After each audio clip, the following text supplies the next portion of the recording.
Happy Wednesday, everybody. I'm Amanda Head, the Hollywood Conservative, and this is your Hollywood Minute. Yesterday, in the most expensive house race in the country, I believe it was, at least up until this point it is, Democrats lost.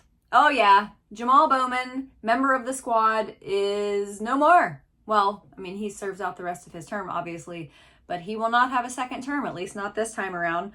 He was beaten by Westchester County Executive George Latimer. So just so you know, when I say the most expensive camp, we're not talking like, 10 million, 12 million. Between the two camps, $23 million was spent.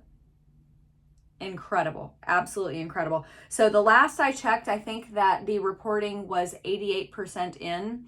And it was George Latimer had 58.4% of the vote and Jamaal Bowman at 41.6%. So effectively 60-40.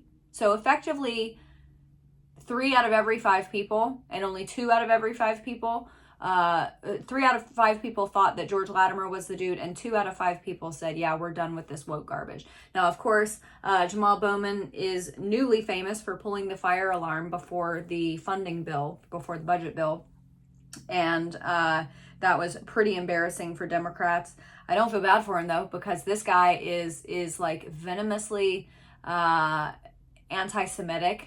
He's disgusting. Some of you might have seen his rally that he and AOC did on Monday, I believe it was, because their districts are New York 14 and New York 16. So they were rallying together because they're there in the same area, that borough of New York.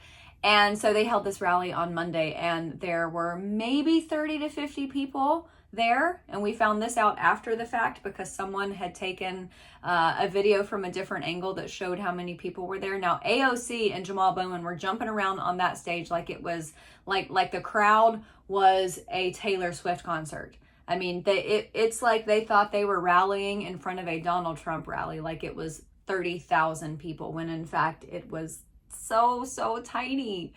But this is what happens when you have these radicals. I can't believe that AOC won handily, because admittedly she did.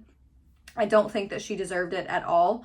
But she did, so we're stuck with her. But there are some other squad members who I think might be in a little bit of danger. So we're going to have to see what happens with those. The debate is tomorrow night. I hope you all will be tuning in. Let's make sure that we hold Joe Biden to a high bar. The bar is defending his policies. It's not whether he remains upright for 90 minutes. Okay?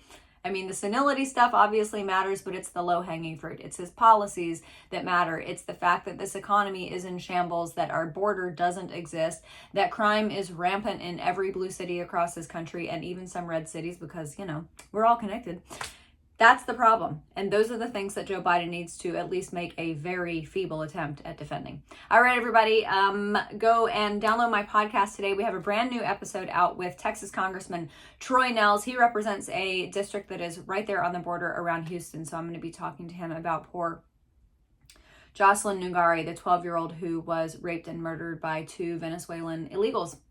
Yep, talk to him about that and a number of other issues. So make sure you tune in for that. Furthermore with Amanda Head, and tell all your friends about it. Download it, rate it, review it. I appreciate you so much. I will see you tomorrow.